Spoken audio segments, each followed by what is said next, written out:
Galera, toda vez que eu vejo uma imbecilidade na internet a respeito da palavra de Deus, eu sou obrigado a pegar o comentário bíblico aqui, para a gente poder confrontar isso aqui. Olha só, vamos lá, eu vou estar mostrando para vocês o comentário bíblico que é formado por pessoas PhDs em teologia, tá, galera? Aqui, ó. Paulo tinha direito de comer e de beber o que quisesse. 1 Coríntios 9, tá? Ter uma mulher e receber salário por seu ministério. No entanto, ele não exercia esses direitos. Beleza, ele escolheu não exercer esses direitos. Isso aqui mostra que Paulo poderia, se quisesse, ter uma esposa, que não era uma obrigação. Aí ele usa o termo, uma palavra no Antigo Testamento que diz assim, atarás a boca ao boi que debulha. Tem Deus cuidado dos bois? É uma pergunta. Deus requer, isso significa que essa palavra ela estava escondida de forma espiritual, que Deus requer que os ministros sejam pagos por seu trabalho, assim como Ele requer que os animais de carga sejam compensados pelo trabalho deles. Aos que anunciam o Evangelho, que vivam do Evangelho. Prover aos ministros do Evangelho o que necessitam é uma ordem dada por Deus. Assim como os sacerdotes em Israel eram mantidos por seu trabalho, os ministros do Novo Testamento também deviam ser sustentados. Galera, o erro da igreja hoje é que eles não têm um comentário bíblico, cara. Esse aqui é um comentário feito por PhDs em teologia, cara. Não é qualquer... Eu nem poderia estar colocando essa citação aqui na internet por conta de direitos autorais. Mas, cara, não tem como você ver uma situação dessa e você não entender que o cristão, o pastor, os obreiros podem ter salário sim. Tá? E o cara fala no texto que ele está falando de honra. É muita ignorância, cara. É muita ignorância. Então, para isso, eu já deixo aqui, já vou falar sobre isso. Presta atenção numa coisa. Você entra com uma ação na justiça e você quer ganhar a sua causa, né? A sua causa trabalhista, seja lá o que for. Então o advogado vai lá, te representa e ele recebe o seu salário, correto? Aí você imagina que, pô, bacana, você recebeu o dinheiro. Agora você imagina se o seu filho tivesse endemoniado, igual aquele jovem que o demônio joga ele na água e no fogo para matar. Chama lá os advogados para expulsar o demônio do teu filho. Chama o juiz, chama o delegado da polícia, chama o médico. Se eles não forem cristãos, não vai resolver o problema. Em todo o tempo, a Bíblia está nos relatando, até Lucas 13:10, fala de uma mulher encurvada há 18 anos. Vou estar botando aqui para vocês. Cara, não é possível que em pleno século XXI, cara, o povo não entende a Bíblia. Meu Deus do céu, aqui, ó. A mulher tinha um espírito de enfermidade. Lucas sendo médico. Se ele não tem o nome de Jesus, como é que ele vai tirar esse espírito de enfermidade? Então você acha que um cara que se consagra a Deus, né, como Jesus disse que tem casta de demônio que só sai com jejum e oração, um cara que se consagra a Deus, ele não tem que ter a família dele mantida pela igreja? Você acha que os filhos dele têm que passar fome? Você acha que ele não pode colocar o filho dele também numa boa escola? Eu não estou falando aqui de enriquecer da fé, de explorar a fé das pessoas, não. Eu estou falando de homens de Deus que precisam ser duplamente honrados, os que ensinam. A Bíblia diz, tem que dar honra a essas pessoas. E honrar é se preocupar. Imagina você com seu filho endemoniado, chegar igual aquele homem, Senhor, se pode alguma coisa, nos ajuda. Porque muitas vezes joga na água e no fogo para matar. Aquele homem não tinha sossego na vida. Talvez a mãe daquela criança tenha até ido embora. Aquele homem não tinha sossego. Era 24 horas por dia preocupado com seu filho. Esse povo, não é brincadeira não, do século XXI é muito burro acerca de escritura. É uma decepção. É bem fácil de entender, gente. É muito fácil, é só aceitar a verdade. Então, Lucas, sendo médico, está falando aqui, ó, Jesus confirma, não convinha soltar dessa prisão no dia do sábado essa filha de Abraão, a qual há 18 anos Satanás mantinha presa. Quando você lê Malaquias 3,7, Deus está repreendendo o povo israelita que não devolveu o dízimo, porque o dízimo estava na lei. Não é para usar esse argumento agora na igreja do século XXI para ganhar dinheiro das pessoas, não. Mas é para dar consciência de que realmente a igreja precisa sustentar os seus ministros. Se elas têm amor pela obra de Deus, se elas têm amor e reconhece, né, como Jesus falou, aquele que vos der um copo de água por você ser meu discípulo, não perderá de modo algum seu galardão. O problema é que todo mundo agora quer ter honra. Ninguém quer dar honra, todo mundo quer ter a honra. Não, eu que vou pregar. Aí não tem chamado, não tem preparo. Se tem chamado, não se prepara. Né? Então, é uma bobeira. A igreja do século XXI é muito bobinha. É muito infantil. Não está ainda a ponto de receber alimento sólido. Está comendo papinha. Entende? Então, é muito feio. O mundo está vendo essa bagunça toda entre nós. Não estou falando aqui de gente que enriquece da fé. Esses daí nem foram chamados. No último dia, Jesus vai falar assim: apartai-vos de mim que eu nunca vos conheci. Nunca teve parte comigo. Nunca te dei nem da minha unção. Nunca recebeu nem do meu ministério. Você vê que eu falei na outra pregação que é muito fácil quebrar a teologia desses caras porque é tão tosca, tão ridícula, que não tem, eles não têm argumento, cara. Não tem argumento. Porque Deus não dá sabedoria. Deus reserva a verdadeira sabedoria para os retos. É um escudo para os que caminham na sinceridade. Você pode ter todos os erros na vida, mas não seja assim, não tenha falsa sinceridade, falta de sinceridade para com a palavra de Deus. Porque isso daí é como se você estivesse blasfemando contra o Espírito Santo. Você sabendo a verdade, você pregar contra a verdade. Então esses caras, ainda bem que eles estão na ignorância, porque se eles tivessem consciência, se eles têm a consciência, que eu não sei, só Deus sabe, do que eles estão fazendo, estão blasfemando contra o Espírito Santo. Eles conhecem a verdade, estão pregando contra ela. Estão entristecendo o Espírito Santo. Então, aqui, Jesus confirma: não convinha soltar essa prisão no dia de sábado dessa filha de Abraão, a qual 18 anos Satanás mantinha presa. Quem afirma isso aqui é Lucas, que está narrando essa situação aqui. Que ele extrai do texto de Mateus, que Lucas não foi discípulo de Jesus. Ele foi apóstolo, companheiro de Paulo em suas missões. Um médico aqui está declarando, bem óbvio, que existem doenças espirituais. E se você não é cristão, se você é um médico e não é cristão, você não vai saber identificar. Você imagina uma pessoa que é psicóloga e uma menina chega no seu consultório e começa a ficar endemoniada. Ela vai tentar tratar o demônio da menina como um problema psicológico, porque ela não entende. Eu não estou descartando aqui que existam problemas psicológicos, tá?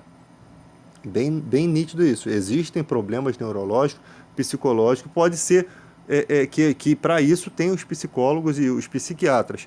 Mas no caso de uma possessão demoníaca, não vai adiantar a psicologia. Não vai adiantar. Eu acho até que quando uma pessoa sofre um ataque epilético movido, não estou falando que todos são, mas os que são movidos por demônio, o demônio não consegue fazer nada porque o diazepam ele age exatamente onde o demônio estava tentando atrapalhar, no sistema nervoso. Então ele precisa do corpo da pessoa para usar. Se o diazepam agiu no sistema nervoso, cadê a força dele? Não tem. Eu não sei se ele pode manipular mais do que isso. Entende? Eu nunca vi. Então, gente, a questão é a seguinte: nós precisamos de pessoas na obra de Deus, assim como as pessoas do templo recebiam do templo. Dar a César o que é de César e a Deus o que é de Deus, é porque o dízimo estava na lei. Aí tem uns bobinhos que ficam assim: não, mas o dízimo era endro e cominho. Você sabe que salário vem da palavra sal, né? Então, o dízimo era endro e cominho. O que os sacerdotes faziam com isso? Comia endro, cheirava, lavava a cabeça com cominho, né? Eu não tenho mais o que dizer. Se eu começar a falar o que está aqui, na minha cabeça eu vou ser pesado. Então eu não vou falar. Então o que o sacerdote vai fazer com endro e com cominho se não vender ou trocar por alimento? Porque, cara, é uma geração mimada, é uma geração que a gente perde a vida toda pregando a palavra e não aprende nada. Não aprende nada, não é soberba, arrogância da minha parte, não. Mas parece que as pessoas batem com a cabeça na mesma pilastra. Sabe? Quando tu já tá por conta de que parece que não adianta, cara. Tu prega e não tem resultado. A igreja é infantil. Sempre tem essas pequenas picuinhas. Sempre tem uma coisinha que a gente tem que ir lá pregar e ajeitar. Pô, já tá nítido. Pega um comentário bíblico e para de perturbar o juízo dos pregadores. Pega um comentário bíblico e estude. Porque sempre a gente tem que ir ali e pegar, abrir o comentário bíblico para mostrar que, sabe, que vocês estão pregando a coisa errada. É muita falta do que fazer, cara. É brincadeira, tem tanta coisa para se preocupar e o povo ainda está discutindo uma coisa que já está totalmente um assunto fechado. Agora, quando você olha para pregador, para pastores da Universal, da Mundial e de outras igrejas, que eu não estou falando que são todos pastores da Universal, eu não sei, não conheço a vida de todos, mas a grande parte, aí você vê coisa errada. E não pode empurrar para debaixo do tapete. Mas eu sempre digo, a igreja que não tinha colírio do Apocalipse, que estava cega, ainda pertencia a Deus. Sempre, ó, se você lê nas cartas de Apocalipse, tem a igreja, vocês pregam contra a doutrina de Balaão, a doutrina de Coré e tal, mas tem, porém, contra ti que abandonaste o primeiro amor. Então, todas as igrejas têm falhas, sim, têm falhas, mas precisam corrigi-las. Ou você acha que João escreveu aquela carta com a inspiração de Deus para quê? O que Deus queria? Deus queria, e ele disse que se você não corrigir, eu tiro a coroa de vocês. Vai perder o seu prêmio. Por isso que Deus está falando. Então, se a igreja não corrige, você vê, a Universal mudou muita coisa. Por quê? Porque a gente abre a boca e fala. Então eles estão um pouco mais prudentes nessa questão de pedir dinheiro. Ainda continuam, mas não é como era antes. Será que vai haver uma hora que vai parar? Será que vai haver uma hora? Eu acredito que não. Eu acredito que é um disfarce, né? Eu acredito que seja um disfarce. Porque, tipo assim, tá repercutindo muito, agora tem a internet, né? Porque de uns anos para trás, quando a gente não tinha internet, meu filho, era uma roubalheira e não tinha, as pessoas ficavam sem os seus bens, tá? Ah, mas você está julgando, eu tenho o direito de julgar os de dentro. Paulo disse, nós temos o direito de julgar os de dentro. Quando Pedro vai na casa de Cornélio, eu preguei isso na outra mensagem, ele vai na casa de Cornélio, o que aconteceu quando ele voltou? Ele foi julgado pelos irmãos. Ele passou por um juízo. Por quê? O que você foi fazer na casa do irmão ímpio lá? Do irmão de outro povo lá que não podia pregar o evangelho. Aí Pedro teve que levar testemunhas com ele e comprovar com as testemunhas, mostrar que o Espírito Santo desceu sobre eles, confirmação de Deus, e que ele teve uma visão para estar lá. E que ele não estava fazendo nada fora do que as profecias bíblicas já diziam. Em Oséias, lá dizia, né, que o Espírito Santo dos últimos dias será derramado sobre toda a carne. E comparando com os ensinamentos de Jesus, que comia com gentio, que entrou na casa de Zaqueu quando todo mundo foi contra, você percebe que Pedro estava dentro da palavra. Não é igual a profeta Ellen White aí que está falando, que falou no livro, nem sei se ela é viva, acho que nem é viva mais, que tomar café é pecado. Alguém extraiu do texto dela, né? Tomar café não pode, porque café não tem nutriente. É umas bobeiras que surge, sabe? Que não vale nem a pena, né? Não vale nem a pena. O negócio é o seguinte, somos uma só fé, um só espírito. Como é que a gente tem tanta opinião diferente? Como é que discordamos em tantas coisas? Tem uma coisa errada. Só tem uma verdade. E quem está com a verdade? Eu te garanto que 90% da igreja, ou 98% da igreja, concorda com a minha pregação. Que eu estou dentro das escrituras. O restante, você vê que a grande minoria, a pequena minoria, né? Não concorda por quê? Porque tem seus problemas teológicos. Tem os seus pensamentos, mas o Espírito Santo é o mesmo. Como é que a gente pode ter tanta divergência? Você vê que na época dos discípulos não haviam divergências entre eles. E quando existiam, eles resolviam. Por exemplo, Emineu e Fileto. Paulo estava os julgando? Eles eram mestres de Israel. Eles eram mestres da igreja, perdão. Eles começaram a pregar que a ressurreição já tinha acontecido. O cachorro está perturbando aqui. O que Paulo fez? Começou a tirar eles de jogada. Por quê? Porque eles estavam pregando contra a fé. E ele fala o nome deles por quê? Porque nós temos direito de julgar o de dentro. Então, se está corrompendo a fé, tem que ser denunciado, tem que se bater de frente, tem que se bater de frente com a doutrina, e se não aceita, quem não tem a doutrina não tem Deus. Está bem explícito na Bíblia, não tem a doutrina, não carrega a doutrina, não tem Deus. João deu carta às igrejas dizendo, se alguém vier na casa de vocês trazendo outra doutrina, não receba em casa. Porque o que recebe está fazendo parte dele, está tendo parte com ele. Por que isso? Porque falsos profetas estavam tentando atrapalhar o evangelho. O diabo persegue o evangelho de Cristo, é assim que persegue, com falsas doutrinas. Então o cara via no evangelho um propósito de ganhar dinheiro, o cara já está do outro lado, do lado das trevas, né? Colossenses 1,13, nós fomos tirados do império das trevas e transportados para o reino do Filho. Então nós temos a consciência, eles não estão conduzidos pelos desejos do coração, desejos de ganhar dinheiro, estão do outro lado, né? Do outro lado, espiritualmente dizendo, Satanás vai usar a mente dele, vai usar o desejo dele de ganhar dinheiro para poder ir contra o evangelho. É assim que funciona. Não tem como ser mais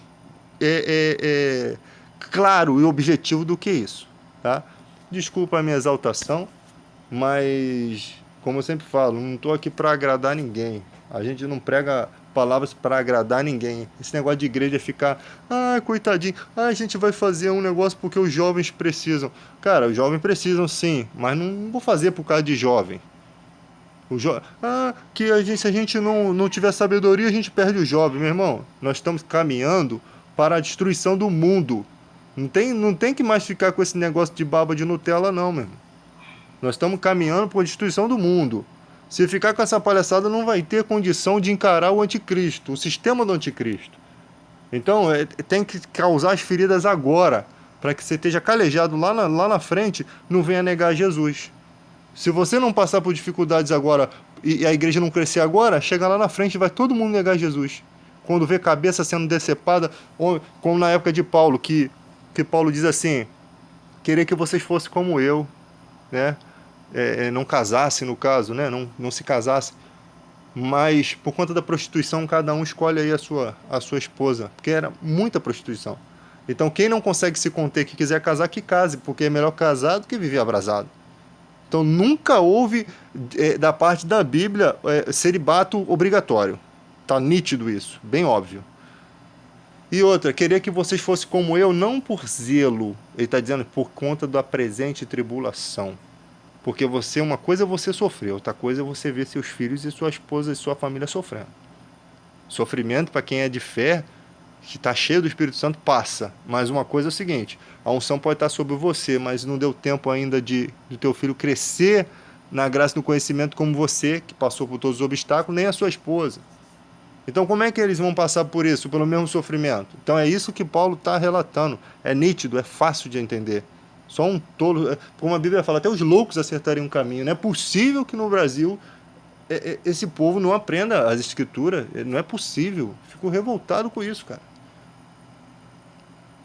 Então, naquela época de Paulo, pessoas lançadas na cova dos leões, ele fala, até o momento somos espetáculo a anjos e a homens. Ou seja, todo mundo, os anjos vendo do outro lado sem poder se meter na situação, e do outro lado o espetáculo, o povo comemorando os que estão sendo jogados na cova dos leões.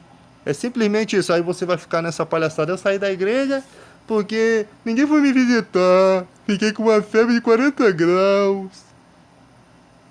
Pelo amor de Deus, é uma geração Nutella.